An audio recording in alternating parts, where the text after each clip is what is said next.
What's going on, guys? Welcome back to another video. First off, I want to apologize for not posting in the past week. The holidays and all that stuff has been very busy. Black Friday, Cyber Monday, all that stuff has been very time consuming, but I'm back and I'm doing something kind of different. I'm doing kind of a little series. So it's going to be kind of like a free course type thing. So it's going to be step-by-step instructions.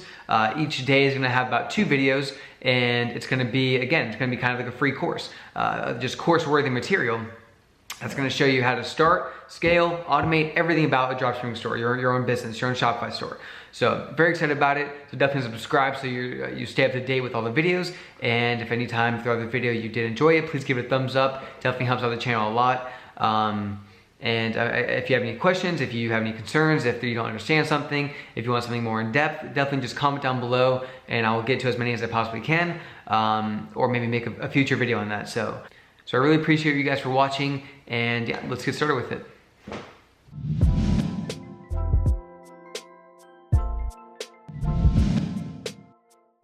All right, guys, welcome back. So this video, we're talking about a niche versus general store and which one you should go for, which one I prefer, and a couple of examples of each one and why, the pros and cons of each.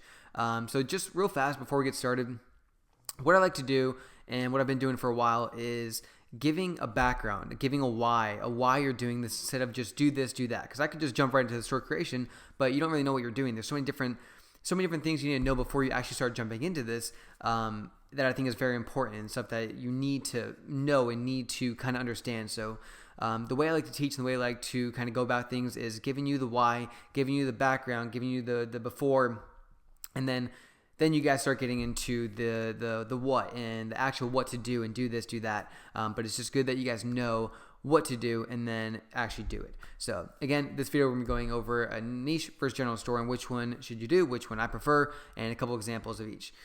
So what is a general store? General store is, there's just really no theme to it. It's just kind of a bunch of random products from various niches. So it could be, kitchen stuff, and then like baby products, and then sporting stuff, all in one store. So there's really no like kind of structure. There's no really theme to it. Obviously, if you put a lot of time into it, you can make something out of it, but it's just hard to. It's hard to really. It's hard to make it like just like a whole. So pros of it. There's really no limit to how much you can test. That's really good. You can test any niche that you want. If you see a product in the baby niche and you want to test it, test it. If you see a product in the sporting stuff, put it on your store and test it. Like everything can kind of fall into place. There's really no structure to it. You can also have multiple winning products from different niches, which is very good. Because with a niche store, you're kind of stuck to one thing, and it's hard to find a lot of different winners from that certain niche that you can scale high with. But with this, it can be different products from anything, and you can scale that up high. So the cons of it can be way too broad if not structured properly. So it's hard to kind of brand this. It's hard to. It just looks a little messy, and people. The conversion rate on a general store is not as high as a niche store, because it's just all over the place, and people just kind of feel weird about buying jewelry from a store that's selling a beard product or just some random product right next to it. So if not structured properly, it can be a little bit too broad. Conversion rate will drop. It's just not the best. And another con is it's very hard to scale with lookalikes using one pixel, because most lookalikes you'll scale with people who have purchased or people who have added to cart or view content. And if you're just going to be using one pixel, then it's hard to kind of get each product its own lookalike. You can have, there's some things that you can have multiple pixels with. I've never done that before, but there are a couple things that you can do that. Or, you can, with lookalikes, you can put people who have added cart a certain product, so that's definitely an option. It's just not as clean as if it was just like one specific niche and it worked good for any single product that you do test. So that's a general store. Here's an example of a general store. A good example of a general store is Blue Crate. I'm sure you guys have seen it. It's an amazing store. They do, massive numbers. And they sell a variety of everything. They're selling socks. They're selling snore silencers, gloves. They're selling bottle cap launchers. They're selling blankets, mermaid blankets. They're selling, they're selling dog products over here. They're selling just so many different types of stuff. But it is structured good, and it makes them a lot of money. Like they have a lot of stuff. That's like good. Let's see if this pixel helper picks up some pixels. No, this is being weird this past couple of days, but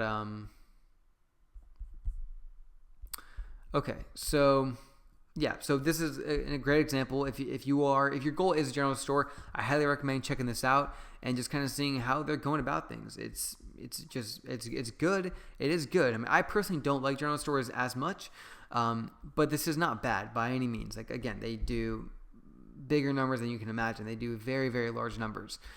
So take a look at their store. Take a look at their ads, their descriptions. This thing is kind of funny. Twerking Santa, selling it for $30. You probably get this for $5, $6 on AliExpress. Decent profits, and it's the time of year, so this would be very funny. So I highly recommend checking it out. It's a great store. It's a great model to kind of replicate. So let's get back into it. A niche store. What is a niche store? A niche store is just one particular interest. So, for example, a cat store.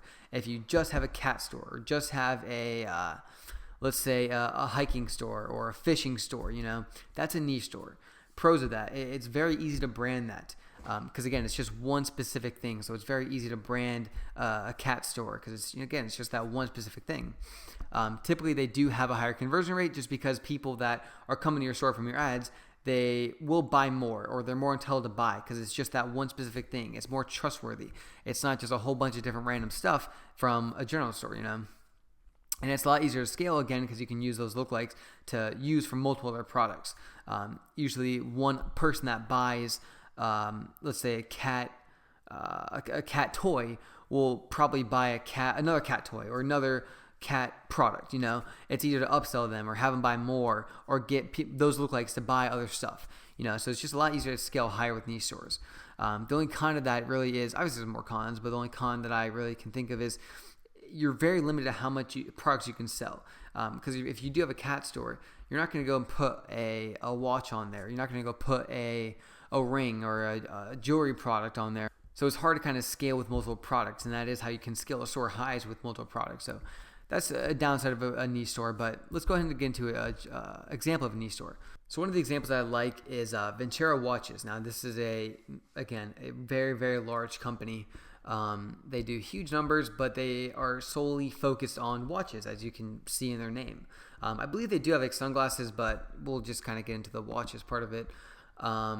So you can see, again, their site is full of just simply watches, just different styles of watches, different colors, different bands, different faces, a whole bunch of different stuff, but it's all just watches. So it's a very niche store. They're not going to be selling a beauty product or something like that a general store would sell. But again, it flows very well, and this converts very well. This is kind of cool, their top seller thing. So you can see, you can just click on go right to the product. That's pretty cool. So all these stores, I just recommend going and just looking at them and seeing, what they're doing and how they're selling these for so much. I mean, $160 for a watch. They probably buy these for, I would say, about $20 to $50, depending on the style. And obviously how much they're ordering and how much they're selling, that definitely plays a big role into it. But regardless, it's a huge brand, and they do very well. So and again, you can see how they're branding this with their logos on the product, on the watch face. It's really cool. So that's an example of a niche store. Now let's get into one more thing. Let's get into one more thing. So this is what I prefer. I prefer a kind of a hybrid store. So it's a mix in between a niche and a general store. So a hybrid store, it's a mix in between a niche and a general store. Examples would be like an outdoor store. So it's camping, hiking, sporting, fishing, all in one store. It's not just camping. It's not just hiking. And it's not all of these plus health and beauty plus jewelry. It's not all of those. So it'd be kind of all of these in one category, but all together in one store. Another one would be health and beauty. So makeup, beauty products, healthcare, all in one store. So it's all kind of in the same like woman type niche, health and beauty type niche, but it just flows good. And this is what I go for pretty much all my stores. And one of my favorite niches of all time would be health and beauty, for sure, hands down. I don't know why, but it just converts very well. It's easy to convert those type of buyers, and there's just a lot of products that solve needs in them. Pros of this would be it's very easy to scale and brand at the same time, which is just a win-win. You do have a very high increased average order value, and you can test a large variety of products while maintaining a theme. So you can test stuff in the makeup niche, you can test stuff in the healthcare niche, but it still has kind of a theme to it, which is just very, very, very good. So I highly recommend that. And yeah, so go ahead and comment down below what you prefer, why you prefer it, and what you're doing right now. So whether you have a general store right now, a niche store right now, or maybe you have a hybrid store right now, definitely comment down below. I want to do kind of a action taker type thing at the end of the videos. So comment down below. So this little action taker type thing is to comment down below and what store you have, what store you're going for, whether you're going for a hybrid store, general store, or a niche store. Comment that down below. And that's going to be it for this video. I hope you guys enjoyed it. Again, I'm going to be trying to be doing 2 videos a day. Just going to be knocking these out so you can go and watch them all at once, kind of like your own little mini course, like I said previously. So again, comment down below what store you're doing, general, niche, or hybrid, or where you're going to be going after.